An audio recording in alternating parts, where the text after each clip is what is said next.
chrétiens, il dit, le verset 7, or, à chacun, la manifestation de l'esprit est donnée. Chacun de nous a reçu un don. Chacun de nous a reçu une grâce. Chacun de nous a quelque chose de Dieu. Dis après moi, j'ai quelque chose de Dieu. Dis encore, j'ai quelque chose de Dieu. On peut en avoir beaucoup, mais on ne peut pas en manquer.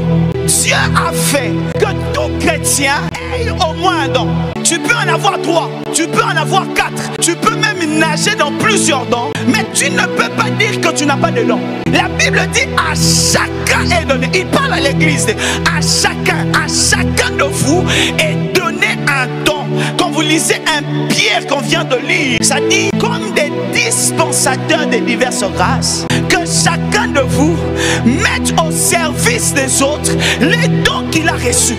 Donc, tout le monde ici, tout celui qui me regarde a un don reçu de Dieu. Ce que je viens de dire est une vérité qui est réelle. Tu devais dire un bon amen, mais tu ne dis pas amen parce que tu négliges jusque-là. Tu ne comprends pas que tu as quelque chose. Je disais, chacun de nous a un don de Dieu. Retenez cela. C'est-à-dire qu'il n'y a pas de chrétiens qui n'ont pas de don. Il n'y a pas un chrétien qui dit, moi je n'ai pas de dons, moi Dieu m'a rien donné. Fort! Chacun de nous, Dieu s'est rassuré qu'il y ait un don. J'ai un don. Donc, comme je suis là, j'ai une grâce. Je ne suis pas vide. Je ne suis pas n'importe qui. J'ai un don en moi.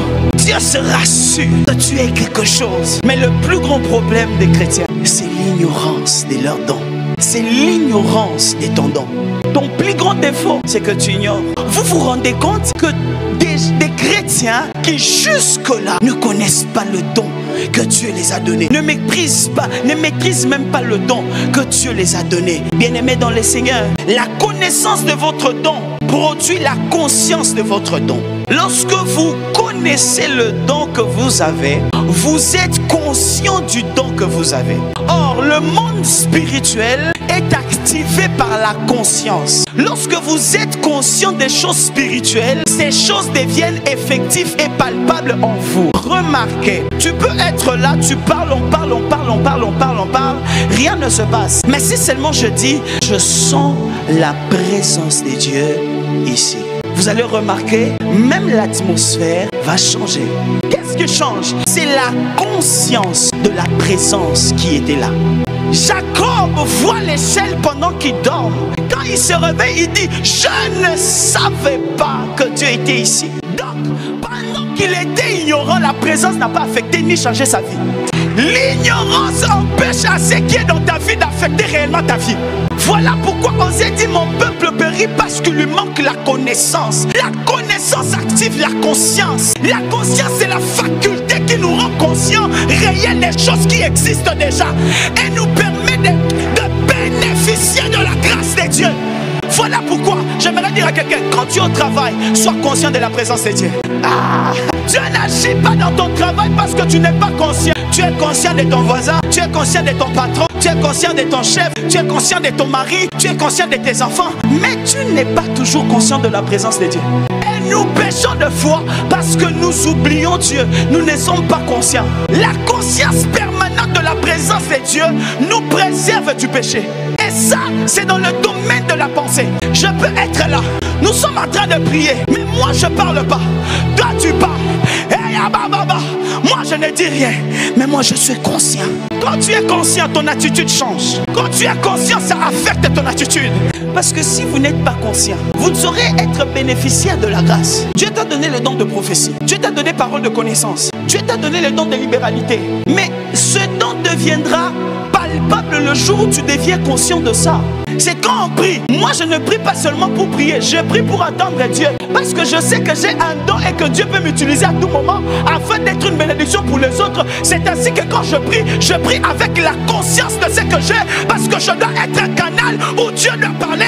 Ainsi à chaque fois que je prie avec toi, je vais prophétiser parce que j'ai la conscience. Est-ce que quelqu'un comprend les choses que je dis? Prions. Seigneur merci. Moi quand je prie, Dieu ne me parle pas. Mais est-ce que tu étais conscient de ce que tu avais pendant que tu priais? D'abord, la conscience de la présence de Dieu, on n'en a pas. Plusieurs n'ont pas cette conscience-là. Est-ce que tu sais que Dieu est ici? Quand Jacob était conscient maintenant, il savait que cet homme ici, c'est Dieu. C'est l'ange. Il dit, je ne te lâcherai pas. La conscience active les actions prophétiques. Quand on devient conscient des choses spirituelles, on active les actions prophétiques. C'est ainsi que je peux faire un acte. Vous comprenez pas pourquoi tu fais ça? Non, moi j'ai compris dans mon esprit que cet homme n'est pas un homme ordinaire. C'est ainsi qu'Abraham, quand il voit les trois hommes, il dit arrêtez-vous, vous n'allez pas passer. La conscience. La conscience affecte l'attitude. La conscience affecte notre manière de faire. J'aimerais dire à quelqu'un, tu as un don, tu as une grâce. Mais rassure-toi que Dieu a mis en toi quelque chose. Tu as déposé en toi quelque chose. Tu n'es pas un tonneau vide. Oh Shaya Zuntevaka. La Bible dit dans Acte 3, Pierre, Jean, la Bible dit, Jean et Pierre montant vers le temple à l'heure de la prière. Plutôt c'était la 9e heure. Dans le code hébraïque, les Hébreux ou les Juifs avaient 3 heures de prière. Ils priaient à 9 heures du matin, ils priaient à midi et ils priaient à 15 heures. Jean et Pierre montaient pour prier au temple. Et quand ils montaient, ils ont vu un paralytique, un homme boiteux des naissances qui était là, qu'on laissait là, en train de demander le monde, en train de demander le monde, en train de demander. Quand Pierre vient et Jean vient, la Bible dit, il demande à Pierre le monde, il demande l'argent. La Bible dit, Pierre de même que Jean fixa les yeux sur lui et dit, regarde-nous, presto que regarde-nous 5. Et il les regardait attentivement, s'attendant à recevoir de quelque chose. Donc il se surpresse. Alors Pierre lui dit, je n'ai ni or, je n'ai ni argent, mais c'est que j'ai. Ah, qu'est-ce que quelqu'un peut me dire ce que j'ai? Je sais que tu veux me dire quelqu'un. Quelqu'un peut me dire ce que j'ai.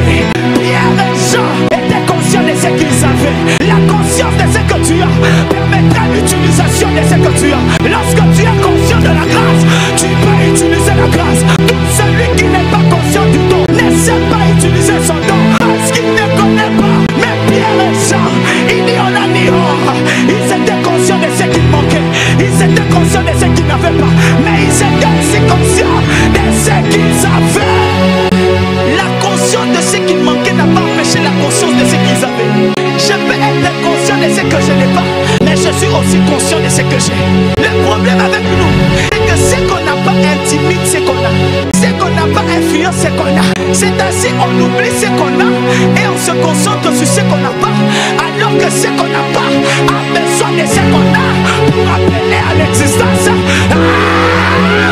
La Bible est en train de dire, Bartimée n'avait pas des yeux, mais Bartimée avait la bouche, Bartimée avait les oreilles. Il a utilisé ce qu'il avait pour avoir. Donne-moi un amen. Tu dois utiliser ce que tu as. Tu dois mettre au profit de l'église ce que tu as. L'intelligence, l'argent,